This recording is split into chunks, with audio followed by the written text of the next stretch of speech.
realize nga purposely this has been made para ma-realize ninyo nga the angle or the distance of the building too close to the observer imong i-force ma-distorted siya because it's outside the 60-degree angle of the normal human vision. Okay, let's do this in the other side. Kani ang vanishing point.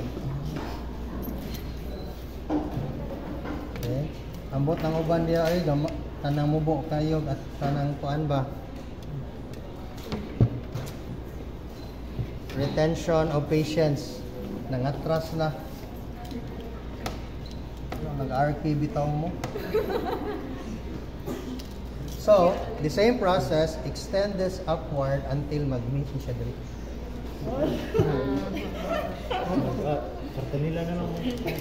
Okay? So, what's the relevance of that? Because that point will guide you sa angle ani inig ana sa roof. Mo na siya purpose. So, ang imong buhaton is ang kining imuhang like say kaning spacing nimo sa roof no 0.5 man. Wait, asa ta sa plan. Okay. Imo nang i-indicate diri sa plan. At sa tagsa niya imong kuha og sight line aton i-drop diha aton makuha na siyang intersection gamito na tong use that vanishing point para iana siya. Kuha ninyo? Yes, sir. Imong i-plot diri through the plan ang imong 0.50 sige sample lang tadi. So the lines becomes kung the manner of lines becomes confusing at times. Sagdi lang ang one section ng color coding ha, kita delete ang color coding. Kay when you produce your documents in monochrome, color coding has no value. So nang maana jud mo blind weight yun. So kana and then kani panilin mo nila ako sa inyong projection. Pero in reality, when you do practice na, master na ninyo, of course, banao naman lang good ni. Okay, for example, mauna na. So, we will drop that vanishing here, kaning edge, kana, and then using that vanishing point, ma-create na ning kuan roof. Hindi maana man siya. Ito nga sa vanishing. Dili man siya pwede imong i-parallel kay dili man ta ISO.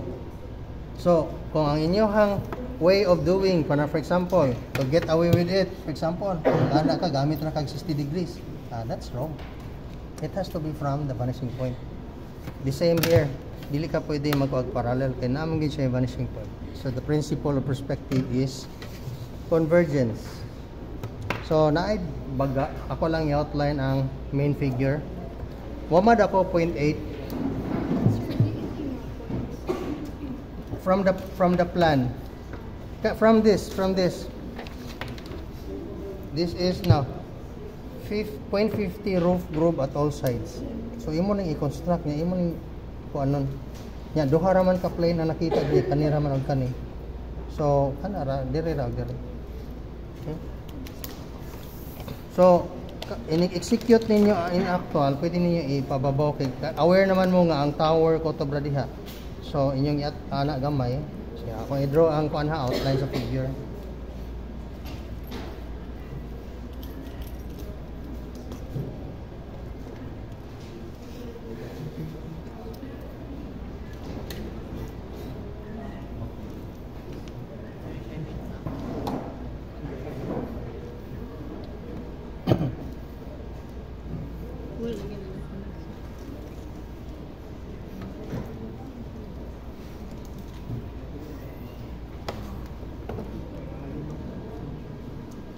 Kasagaran masayop sa student aning activity ang atop sad.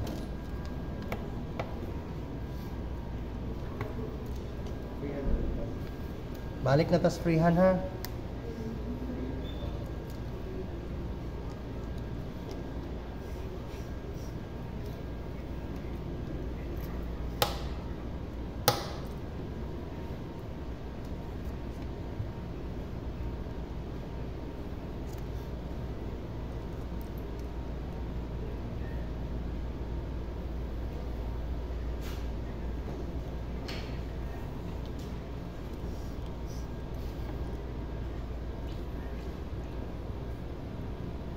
Napay isa kung na ito makonstruct.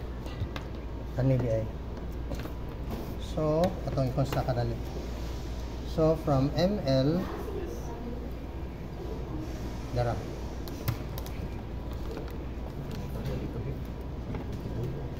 Ang height niya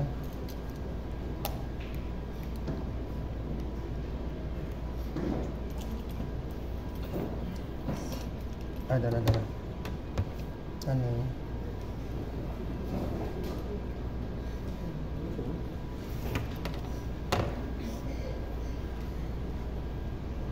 Okay. And then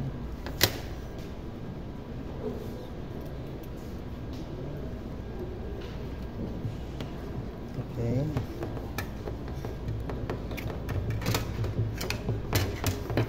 Kamay na lang yun.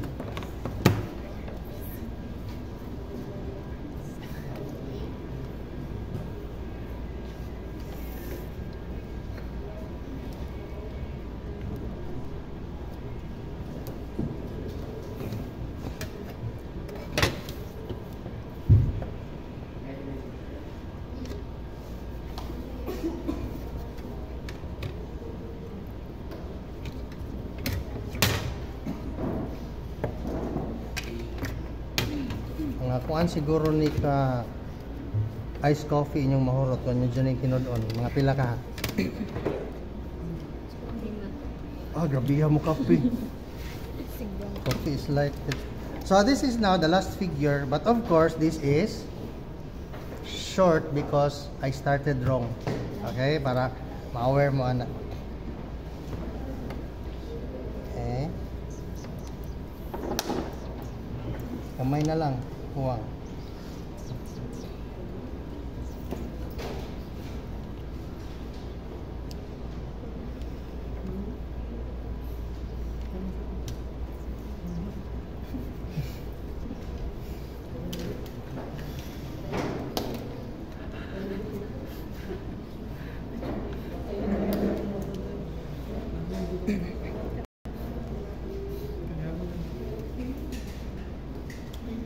Before may mag-plaster mo, pwede mo pass ang pencil first. Of course.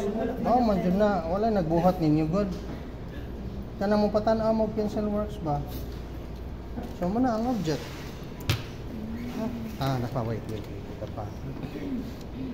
Aerial ni siya nga pag nagsakay pag helicopter ang observer, doon na kay siya. Doon na jud kay siya. Maka-visualize mo. Because the observer is too close to the building. But that's accurate, but this angle is not ideal for presentation. That's too expanded. Ang box, dili na kay siya normal nga box. So, avoid mo. So, this means that the angle of vision 60 is not satisfied. So, actually, realizing this, you can decide to have it, kita naman gid mo. Pwede mo inyo ning i-atras. Para dili kay mo inaani ka close. Okay? End of demonstration. Yeah, kanan din.